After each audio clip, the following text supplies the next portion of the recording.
Hello, friends. This is Dave Hurwitz, executive editor at ClassicsToday.com. Well, who knew it? Barenboim's best Bruckner is back. Alliteratively. Yeah, really. Oh, my goodness. I mean, it just fascinates me. Everybody knows that this is the Bruckner cycle to have. It's actually one of the great ones by anybody, with the Chicago Symphony. And I'll tell you why in a minute. But what really blows my mind is that the Bruckner year was like last year, and here it is now. Impeccable timing, of course. Well, Daniel Barenboim has recorded, these Bruckner Odyssey in Chicago happened from 1973 to 1981. And they are wonderful, wonderful performances. They're fresh, they're youthful. You have the incomparable Chicago Symphony brass section. It's really, especially in the 70s, they were unbelievable. The Fourth Symphony is incredible. I mean, there really aren't any bad performances in here. None. I mean, the sonics are a little variable. The Eighth was early digital, but Barenboim was always a dedicated Brucknerian and someone who understood the music. He approached it from the Furtwängler-Joachim angle. That is, with flexible tempi, modifications to dynamics, things like that, and he gave an interview once where he said some incredibly stupid thing about how Bruckner's finales are all failures and he designed them to fail and they don't. It was just ridiculous. But he sort of conducted him that way more later on, because here's the crazy thing. The absolute crazy, insane, loony. He did 3 Bruckner cycles. He's recorded 3 of them. I mean, total Bruckner cycles. After this, he did them all again on Teldec with the Berlin Philharmonic. Rather shallowly recorded and indifferent performances for the most part.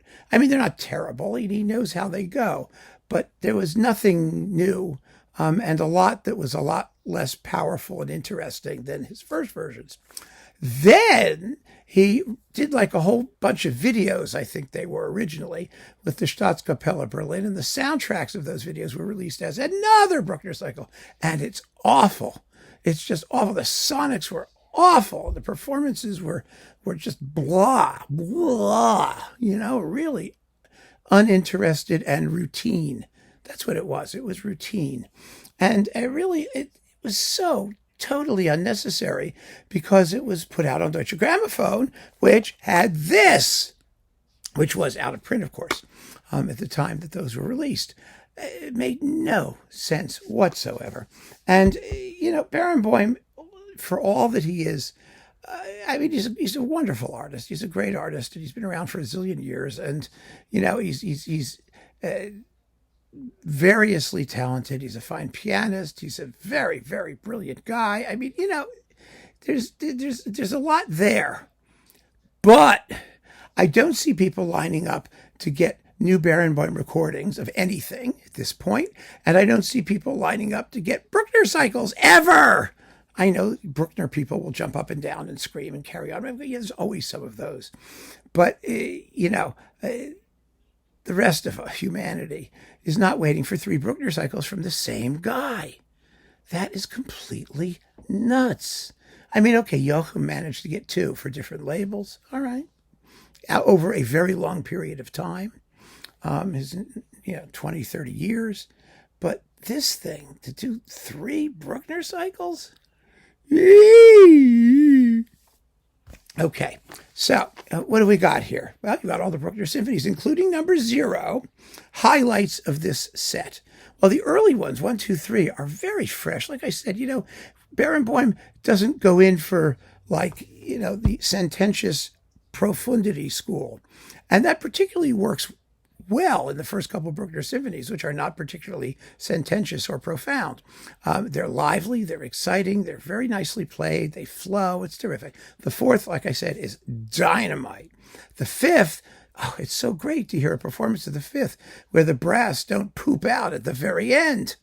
I mean, you've got a great choral. Yeah, he adjusts the dynamics of the timpani rolls and things like that. He does that, but it's really a very good performance, and exciting up till the last bar, which is what it has to be. The sixth is one of the great ones. It's a phenomenal performance. It never quite got the attention I think it deserved, but Barenboim really gets the shape of the piece, and the finale is very effective, even given the fact that I think that was the symphony where he said that all the Bruckner finales are failures or whatever it was. Well, they are in his later performances, but not here. The seventh is very beautiful. It has, the extra percussion and timpani stuff in the adagio. And the Boston, I mean, the Chicago brass really sounds resplendent at the end of the first movement. The eighth, well, that's sort of the Furtwängler eighth that Furtwängler didn't ever live to do. You've got really, really good sound, very impulsive tempi here and there. The extra cymbal crash of the finale, which is just totally unnecessary, but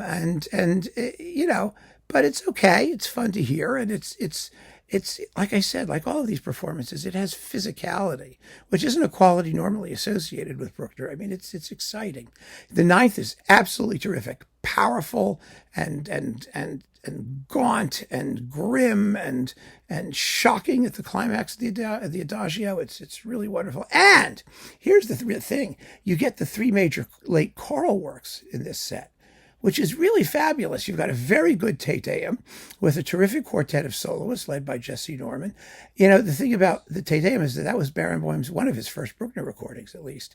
He was coupled originally on a CD anyway, on EMI, with a first-rate Bach Magnificat.